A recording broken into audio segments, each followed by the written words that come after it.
راشه ماشومه دا نیر تاسو ته جوړیږي خوشاله یې که خفه یې؟ خوشاله یم. خوشاله خو یې، خو چې دا نیر کله پوره ډک شي نه ودرېږه بچې کیمرې ته ګوره، چې دا نیر ډک شي نو تاسو خو ډېره زیاته خطره ده ستاسو دپاره، تاسو خو ورغورځېږئ چې دلته ګریل جوړ شي ښه نه دی؟ ښه دی. ګریل څه ته وایي چې دې سیډونو ته داسې جنګلي شانتې ولګئ تاسو به نه ورغورځېږئ. د موجوده حکومت نه زما د ګورنمنټ نه دا یوه غوښته ده چې دا ماشومان چې کوم دا د نیر ته باقاعده غورځېدلي دي، مخکې هم غورځېدلي دي، اوبه وړي دي، مړه شوي هم دي، په دغه هکله مونږ یو غوښته کوو د موجوده حکومت نه چې دغه نیر ډېر غټ جوړ شو په ډېر صحیح معنو کې، چې دې ته برای کرم چې ګریل ولګي موږ ماشومانو ډېره غټه خطره جوړه شوې ده. لیکن دا نیر ډېر غټ هم شو، مخکې یو ورکوټی نیر چې هم په هفته کې میاشت کې دوه درې ماشومان به دې نه موږ راویسته باقاعده وړي دي وړي دي ډېر، او لیکن نور دا 10 فوټه شو ډېر غټم کو بلې نیر باندې نمبرې خبره دا ده چې ګریل ولګي چې ماشومان لکه دا د حیات آباد 1970 پیشتخره پورې سونه کورونه راځي که دی خوا دی او که دی خوا دی هغه ټولو ماشومانو د خامخا بعضې صحیح ده دې د ماشومان به ټریني، خو چې دې کورونو کې کم میلمانه راشي هغو سره ماشومان هغو ته دا پته نه لګي ترڅ دا پروګرام اوس دلته کوو دې کې نه د جاوید څه غرض دی او نه د صدیق صاحب څه غرض دی او نه د حسین صاحب څه غرض دی، درو وړو خپل ټیم روخو او دې دپاره م روخو دا ټیم چې دلته په سوونو کورونه دي په دې نیر. سلامونه احترامات قدرمندو، جاوید افریدی ما د اواز ټي وي په شیشه باندې تاسو سره یو ځل بیا حاضر شوم. کتونکو ولاړ یم دا مهال زه موجود یم په پېښور کې، بیا خاص کر په سربند نهر باندې موجود یم. کتونکو الحمدلله په دغه سربند نهر باندې ډیر زیات په تیزی سره کار شروع دی او نهر دام یو ضرورت دی د ډیرو خلکو هغه ژوند د نهر سره تړلی وي. کتونکو دا سربند نهر که تاسو ګورئ د ډیر وخت نه وران ویجاړ او ډیرو خلکو له ګنده نالي هم را بهر کړي. په سوونو ماشومان دلته د دې نیر نه چې کم دی هغو ته یو خطره مونږ وایو چې خطرې یو حل مونږ راوباسو که نه، ځکه چې دا جوړ شوی نیر مخکې 1971 کې دا جوړ شوی او دا تقریبا 50-55 کاله پس چې کم دی دې باندې زمینداران دي هغو ته هغه زور سیسټم کم تکلیف و هغه تکلیف دی ولا ختم کړي، ځکه چې هغې په یخنۍ کې نیر ته راکوز شو هغه خپل هغه اوبه به یې بندولې کولاولې که نه.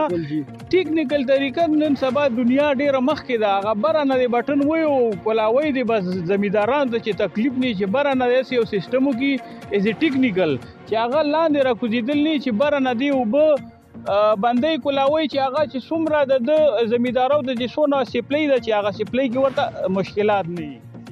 کتونکو دا مهال ما سره د دې یو ملګري میلو شولو د ده سره هم خبرې اترې کوو، د حسین صاحب خبرې اترې تاسو واورېدې. ملګري السلام علیکم. وعلیکم السلام. ملګري نامه دې څه ده؟ جهانګیر شینواري. امدادي ځې که نه؟ امدادي چې تاسو ته الحمدلله ما وختي هم دا خبره وکړه په پېښور کې په لومړي ځل باندې دومره تیز کار زموږ حکومت وکړو، موجوده حکومت پته نه لګي کومې پارټۍ والا کړی دی هغې سره زموږ کار نشته دی، خو په سربند نهر باندې چې څومره په تیزۍ سره کار وشو نو یقینا ما سره سالفه نشته. په دغه هکله تاسو څه وایئ؟ خوشحاله یئ؟ نهر کولاو شو، سړک به جوړ شي که نه؟ څه شته دې هکله موږ خوشحاله م یو او خفه م یو. خفه به دې یو چې دې باندې چې ګریل ونه لګي موږ ماشومانو ډېره غټه خطره جوړه شوې ده. لیکن دا نیر ډېر غټ هم شو، مخکې یو ورکوټی نیر چې هم په هفته کې میاشت کې دوه درې ماشومان به دې نه موږ راویسته باقاعده وړي دي وړي دي ډېر، او لیکن نور دا 10 فوټه شو ډېر غټم کو بلې صفام کو تیز هم شو. نو بس ګریل به لګي موږ دا غوښته دې کوو چې موږ ته ګریل ولګي او نور خط چا چې کړی موږ ته خوشحاله یو. ډېره مننه. الله دې پرستون جدي دا غوښتل شنیر خد ډېر ښه جوړ شو، خو مخکې چې وړو کم دا ماشومان یې وړو چې اوس یو په درې شو، یو په درې اوبه کې زیات یو په درې غټ شو. نو دې کې ماشوم نشي پټ شي د سیډوالی ونشي او ډېر ماشومان به څه کوي چې دا خو چې ورته ورتیندل چې بیا پورته کېدل نشته. زما شان سپین ږیری چې ورکوشي هم نشي پورته کېدل، بیا ژوندی نشي. زما د موجوده حکومت نه زما د ګورنمنټ نه دا یوه غوښته ده چې دا ماشومان چې کوم دا د نیر ته باقاعده غورځېدلي دي، مخکې هم غورځېدلي دي، اوبه وړي دي، مړه شوي هم دي، په دغه هکله مونږ یو غوښته کوو د موجوده حکومت نه چې دغه نیر ډېر غټ جوړ شو په ډېر صحیح معنو کې چې دې ته برای کرم دا ګریل ولګي او موږ ته غټ تکلیف جوړېږي چې دا سیډوالی ونشي او سیډوالی ونشي نو بیا په دې شته نیر خفه یو. موږ خفه یو، بالکل خفه یو. ډېره مننه حاجي صاحب. وچم خوښ دی، وچم خوښ دی چې ماشومان هم نه مري. ماشومان هم نه مري. حاجي صاحب هغه خوشحاله که ضرور به انشاءالله ستا خبره خلک اوري. پښتنو ټولو کتونکو ته دا یو خاص کوم چې دا ویډیو شیر کړئ. چانه ماشومان تاسو کتلی شئ د دې ځای الحمدلله ډېر ګڼ ماشومان دي یقینا په سونو په زرګونو په لکونو تعداد تر هغه حد پورې ماشومه راشه بچي ته راشه ماشومه دا نیر تاسو ته جوړیږي خوشاله یې که خفه یې خوشاله یم خوشاله خو یې خو چې دا نیر کله پوره ډک شي نه ګودرېږه بچي کیمرې ته ګوره چې دا نیر ډک شي نو تاسو خو ډیره زیاته خطر ده تاسو دپاره تاسو خو ورغورځېږئ چې دلته ګریل جوړ شي ښه نه دی ګریل څنګه وایي چې د سیډونو ته داسې جنګلي شانتي ولګئ تاسو به نه ورغورځېږئ تاسو چېرته کتلي دي چې د نیر کې ماشومان غورځېدلي څوک غورځېدلي ښه لوی سړی شه راشه ماشومه دا لږ تکړه دی دغه ماشوم خبره ترې تاسو کتونکو دا مونږ حکومت ته یو اپیل کوو یو غوښته کوو چې دا ماشومان تاسو کتلی شئ چې داسې ماشومانو سیم په زرګونو په لکونو په دغه نیر باندې داسې مخلوق پروت دی اول به دغه ماشوم سره خبره وکړو ماشومه څنګه ښې دا دې ځای که نه دا نیر دله جوړ شو ډېر کولو شو ډېر صفا سوتره نالیم بندې شو خوشحاله که خفه یې خوشاله ښه اوس به ډک نیر راځي مخکې چېرته ماشومان غورځېدلي دي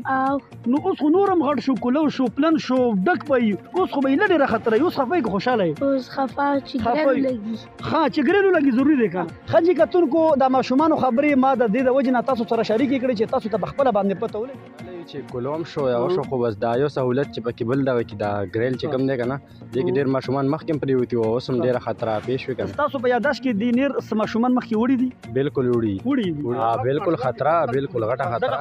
مثلا دا ګریل چې ولګي دې کې ډېر ماشومان داسې وي که نه چې لیونیان وي دغه وي بالکل زمونږ خپل هم یو وراره یې که نه مخکې هم پکې پرېوتی وو بیا هم څه په دغه باندې راسره کړی